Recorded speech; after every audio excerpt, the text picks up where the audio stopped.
ইভিএমের বোতাম টিপলেই ভোট পড়ছে বিজেপিতে। চাঞ্চল্যকর অভিযোগ ঘিরে তোলপাড় দক্ষিণের রাজ্য কেরল। সে রাজ্যে ম্যাকপোলের সময় বিজেপির প্রতীকে অতিরিক্ত ভোট পড়ার ঘটনা ঘটেছে বলে অভিযোগ উঠেছে।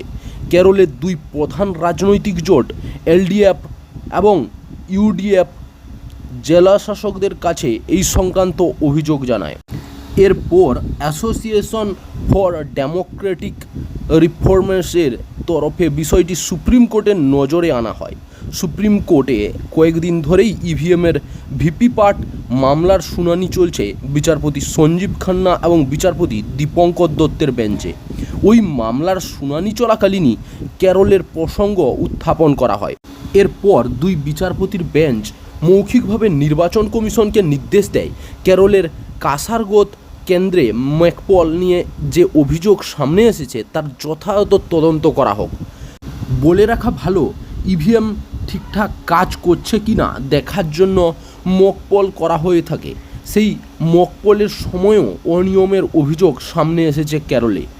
গত কয়েক বছর ধরে ইভিএমের বিশ্বাসযোগ্যতা নিয়ে প্রশ্ন তুলেছে তৃণমূল, কংগ্রেস সহ অন্যান্য বিরোধী রাজনৈতিক দলগুলি। উত্তরপ্রদেশে বিধানসভা নির্বাচনের পর এ নিয়ে ঝাঁঝ বাড়ায় তারা। বেল্ট পেপারের নির্বাচনের দাবি তুলেছে তারা। এরপর সমস্ত রাজনৈতিক দলকে ইভিএম হ্যাক করে দেখানোরও চ্যালেঞ্জ দেয় নির্বাচন কমিশন। একটি প্রতিযোগিতারও আয়োজন করে তারা, যদিও এই প্রতিযোগিতায় অংশ নেয়নি বেশিরভাগ বিরোধী দল। প্রসঙ্গত, অষ্টাদশ লোকসভা নির্বাচন 7 দফায় হচ্ছে।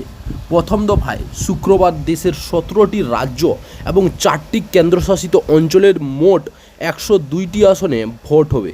পশ্চিমবঙ্গের কোচবিহার, আলিপুরদুয়ার এবং জলপাইগুড়ি কেন্দ্রে ভোট হবে সেদিন। 2019 সালে উত্তরবঙ্গের ওই 3 কেন্দ্রসহ এর মধ্যে মোট 45টিতে জিতেছে এনডিএ জোট। লোকসভার পাশাপাশি শুক্রবার অরুণাচল প্রদেশের 60টি এবং সিকিমের 32টি বিধানসভা আসনে সবকয়টিতে ভোট গ্রহণ হবে। আসন্ন লোকসভা নির্বাচনে ভোট দেবেন 96.8 কোটি ভোটার। ভোট ঘিরে বিশেষ ব্যবস্থা নিয়েছে নির্বাচন কমিশন। 85 বছরেরও বেশি বয়সী ভোটাররা বাড়ি থেকেই ভোট দিতে পারবেন, তাদের বুথে যাওয়ার প্রয়োজন নেই।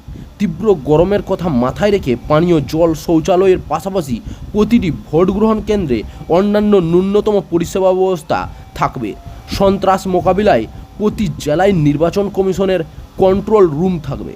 কোনো অভিযোগ পেলেই কড়া পদক্ষেপ করা হবে।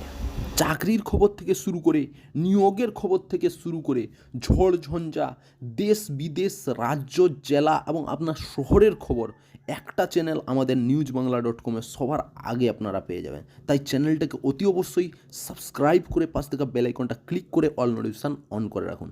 জয় হিন্দ, জয় ভারত।